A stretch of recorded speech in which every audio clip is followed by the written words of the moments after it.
अभी हम पढ़ेंगे present indefinite tense negative sentences. Negative sentences इससे पहले वाले क्लास में हम लोग अफर्मेटिव सेंटेंस पढ़ चुके हैं, तो इसमें पढ़ेंगे नेगेटिव सेंटेंसेस। अब नेगेटिव सेंटेंसेस क्या होता है, तो सबसे पहले कैसे पहचानेंगे कि ये प्रेजेंट इंडेफिनिट टेंस का ही नेगेटिव सेंटेंस है। तो जैसे इसमें होता क्या है कि जब किसी सेंटेंस में काम के नहीं होने की बात हो रही है, पहले था कि काम हो रहा है, कुछ भी हो रहा है, अब इसमें होगा कि नहीं हो रहा है। ठीक है, काम के नहीं होने का बात हो रहा है और उसके सेंटेंस के एंड में ता है, ती है, ते है या ता हूं के साथ बीच में नहीं शब्द आता है। नहीं मतलब नॉट। अगर ऐसा आता है तो हम उसे कहते हैं कि प्रेजेंट इंडेफिनिट टेंस का नेगेटिव सेंटेंस है वो। यानी फिर से एक बार देखेंगे तो क्या मतलब है इसका मतलब ये है कि जब हम प्रेजेंट इंडेफिनिट टेंस के नेगेटिव सेंटेंस की बात करेंगे तो पहली बात तो उसमें मेन फोकस क्या रहेगा कि काम नहीं होने की बात होगी, कि काम नहीं हो रहा है। जैसे पहले होता था अफर्मेटिव में कि मैं क्रिकेट खेलता हूँ, लेकिन नेगेटिव में क्या होगा, मैं क्रिकेट नहीं खेलता हूँ। वह खाना बनाती है, नेगेटिव में होगा कि वह खाना नहीं बनाती है। इस तरीके से रहेगा।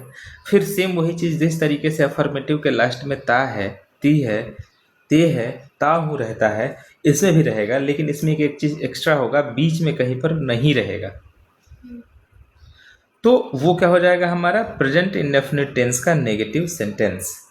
ये भी प्रेजेंट इंडेफिनिट टेंस ही है, ये नेगेटिव है क्योंकि इसमें नहीं है।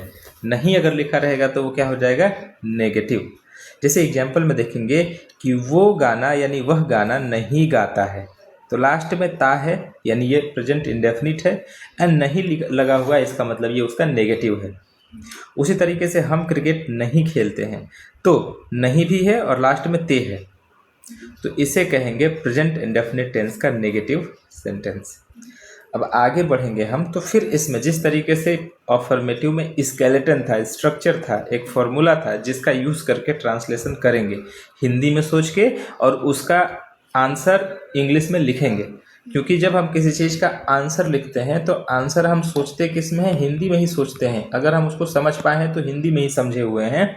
अगर हम उसे हिंदी में समझ पाए हैं और हमें पता चल जाए कि वो टेंस कौन सा है, तो हम उसको इंग्लिश में आराम से ट्रांसलेट कर देंगे और हमारा आंसर राइटिंग हो जाएगा। तो इसीलिए ये ज़रूरी है कि हम टेंस का ट्रांसलेशन समझें और टेंस वाइज ही हम किसी भी आंसर को आराम से सही से लिख सकते हैं। तो यहाँ पर स्केलेटन यानी स्ट्रक्चर क्या है। अब स्केलेटन यानी स्ट्रक्चर का मतलब है कि नेगेटिव सेंटेंसेस को ट्रांसलेट करने का फॉर्मूला नीचे है। क्या है, सबसे पहले जिसकी इंग्लिश लिखी जाएगी नेगेटिव में वो है सब्जेक्ट। यानी आप सबसे पहले किसकी इंग्लिश लिखेंगे, सब्जेक्ट की। नंबर 1 पे किसकी, सब्जेक्ट पे। अब क्या होगा, इसमें एक चीज़ लगेगा जिसका नाम है डू या डज। डू नहीं तो डज, डू नहीं तो डज। फिर उसके बाद लगेगा नॉट। नॉट इसमें अकेले नहीं लगेगा नॉट लगने से पहले हमें डू या डज लिखना है। डू या डज लिखना है। नॉट लिखने से पहले हमें डू या डज लिखना है, ये हमेशा साथ। डू या डज फिर नॉट। डू या डज में से कोई एक, डू या डज में से कोई एक, और उसके बाद लिखना है नॉट। नॉट क्यों, क्योंकि ये नेगेटिव है। उसके बाद आएगा V1। V1 मीन्स वर्ब की फर्स्ट फॉर्म, और उसके बाद आएगा ऑब्जेक्ट। यानी नंबर 1 पे हमें सब्जेक्ट लिखना है, नंबर 2 पर डू या डज प्लस उसके बाद नॉट लिखना है, और नंबर 3 पर V1। अब V1 में एस या ES नहीं लगेगा, ये ध्यान रखेंगे। जब हम अफर्मेटिव पढ़ रहे थे तो यहाँ पर एक चीज़ ऐड कर रहे थे जो था एस या ES। वो एस या ES यहाँ पर लग जाता है, ये दिख रहा है यहाँ पे ES लग गया ना, वो डायरेक्ट इसी में लग जाता है। अब यहाँ पर नहीं लगेगा, डायरेक्टली V1 लिखेंगे और उसके बाद ऑब्जेक्ट यानी अदर जो भी एक्स्ट्रा बचा है पार्ट उसे लिख देंगे। तो ये ध्यान रखेंगे कि नंबर 1 पर क्या लिखना है, नंबर 1 पर सब्जेक्ट, नंबर 2 पर डू या डज के साथ नॉट, नंबर 3 पर वर्ब की फर्स्ट फॉर्म, उसके बाद ऑब्जेक्ट। ये 4 पार्ट हमें याद रखना है कि ऐसे ही इसी सीक्वेंस में हमें वर्ड्स की इंग्लिश लिखनी है। इम्पॉर्टेंट अलर्ट क्या है, नेगेटिव सेंटेंस में वर्ब के साथ एस या ES नहीं लगाया जाता है। जो मैंने अभी बताया, इसमें वर्ब के साथ एस या ES नहीं लगाया जाता है, क्योंकि जो एस या ES हम अफर्मेटिव में लगाते थे वो यहाँ डू के साथ जुड़कर पहले से ही डज बन जाता है, पहले से ही डज बन चुका है। इसलिए यहाँ सिर्फ प्लेन V1 का ही यूज़ होता है। V1 में वैसे यस नहीं लगेगा क्योंकि वो एस या यस यहाँ ऐड होकर डस बन चुका है। आगे बढ़ेंगे। गोल्डन रूल क्या है? डू वर्सेस डज कहाँ लगाएं, ये समझना जरूरी है कि कहाँ डू लगाएं, कहाँ पर डज लगाएं। ठीक है, तो जैसे हम लोग एस या ई एस के लिए पढ़े थे, पर्सन पे ही डिपेंड करता है। पर्सन मतलब सब्जेक्ट किस पर्सन में, सब्जेक्ट पर, किस पे? पर्सन। जब हम बात करते हैं तो पर्सन मतलब सब्जेक्ट, पर्सन का मतलब सब्जेक्ट। तो पर्सन, सब्जेक्ट का पर्सन क्या है वो इसी बात पर डिपेंड करेगा कि डू कहाँ लगाना है, डस कहाँ लगाना है। तो देखो हमारे पास पर्सन 3 होता है, first person, second person and third person. Third person में जो हमारा सब्जेक्ट है वो 2 तरह का होगा, एक होगा प्लूरल और एक होगा सिंगुलर, ये भी थर्ड है। अगर सब्जेक्ट थर्ड पर्सन सिंगुलर है, थर्ड पर्सन सिंगुलर है, अगर सब्जेक्ट थर्ड पर्सन सिंगुलर है, थर्ड पर्सन सिंगुलर में कौन आता है? तो ही आता है, सी आता है, इट आता है, और कोई भी एनी सिंगल नेम, कोई भी एक आदमी, एक जानवर का नाम, जैसे राम, राधा, अकेले अकेले, ये हमारा कहलाता है थर्ड पर्सन सिंगुलर नंबर। तो अगर हमारा subject third person singular number है तो वहाँ लगाना है does plus not plus B1, does plus not plus B1, यानी ही डज नॉट प्ले। ही था, ही के साथ डज लगा, नॉट प्ले। बाकी अगर फर्स्ट पर्सन है जैसे आई एंड वी तो हमें लगाना है डू नॉट प्लस B1। अगर यू है सेकेंड पर्सन क्या है? यू है, तो हम लगाएंगे डू नॉट प्लस B1। अगर थर्ड पर्सन का प्लूरल है, प्लूरल में यानी एक से ज़्यादा, जैसे दे, या प्लूरल नेम जैसे boys, friends, Ram and Shyam, Madan and Mohan, 2 लोग हो गए, 2 से ज़्यादा हो गए, तो इसे कहते हैं थर्ड पर्सन का प्लूरल। इसके साथ भी डू नॉट प्लस B1 ही लगता है। क्या समझ में आया? एक बार फिर से हम लोग समझेंगे जरा कि अगर हमारा जो सब्जेक्ट है, अगर वो थर्ड पर्सन का सिंगुलर नंबर है, जैसे ही है, सी है, इट है, या कोई भी सिंगल पर्सन या एनिमल का नेम है, तो वहाँ लगेगा डज। डज सिर्फ इसी कंडीशन में लगता है, थर्ड पर्सन सिंगुलर नंबर। तो जैसे यहाँ पर देखेंगे डज नॉट प्लस V1, और ही क्या है? थर्ड पर्सन सिंगुलर है, डज नॉट प्ले। उसके बाद फर्स्ट पर्सन हो, सेकेंड पर्सन हो, जैसे फर्स्ट पर्सन में आई वी, सेकेंड पर्सन में यू, सबके साथ डू ही लगेगा, do not. Third person plural के साथ भी डू लगेगा। जैसे यहाँ पर अगर हम देखेंगे तो आई हमारा फर्स्ट पर्सन है और फर्स्ट पर्सन के साथ डू लगता है, तो I do not play. You second person है, इसके साथ do not play. They third person के साथ प्लूरल है, तो डू नॉट प्ले। ठीक, अब इसको एक दूसरे तरीके से भी हम समझ सकते हैं। कैसे समझेंगे? कि दूसरा तरीका ये है इसको कहने का कि जिसके साथ एस या ई एस लगता था पहले, वहाँ लगेगा डज, और जिसके साथ नहीं लगता था एस या ई एस, वहाँ लगेगा डू।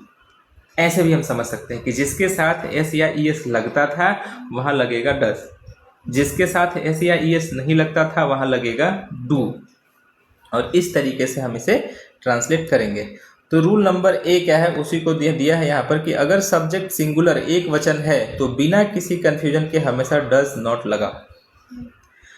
अब बी क्या है? प्लूरल सब्जेक्ट, उसके बाद आई एंड यू।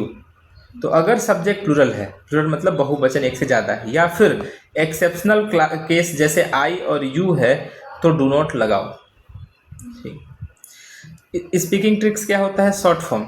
वैसे हम क्या करते हैं आजकल, बहुत जल्दी बोलने के लिए लिखते समय तो डू नॉट लिख सकते हैं या फिर डोंट भी लिख सकते हैं, लेकिन डू नॉट जो होता है उसका शॉर्टेस्ट फॉर्म बना देते हैं। हम क्या करते हैं यहाँ से, इसे डोंट, यानी डू नॉट का ही मतलब होता है डोंट, डज नॉट का ही मतलब होता है डजंट। ठीक है, तो डू नॉट को ही चेंज करके डू नॉट को क्या लिखा गया शॉर्ट फॉर्म में? डोंट। डज नॉट को शॉर्ट फॉर्म में क्या लिखा गया? डजंट।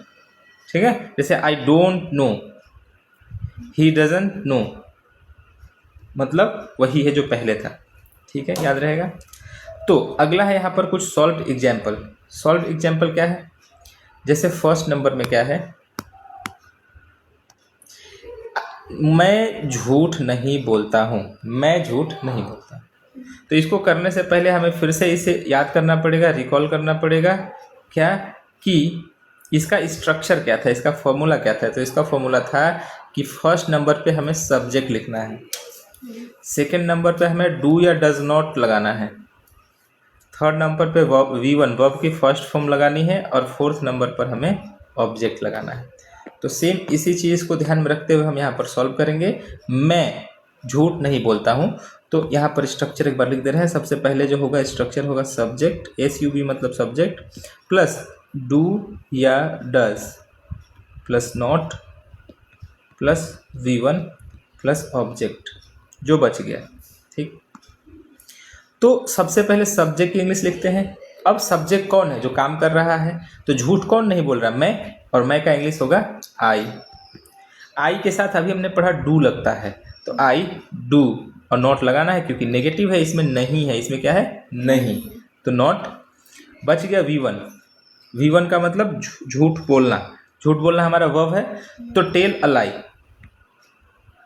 टेल अ लाई, मैं झूठ नहीं बोलता हूँ।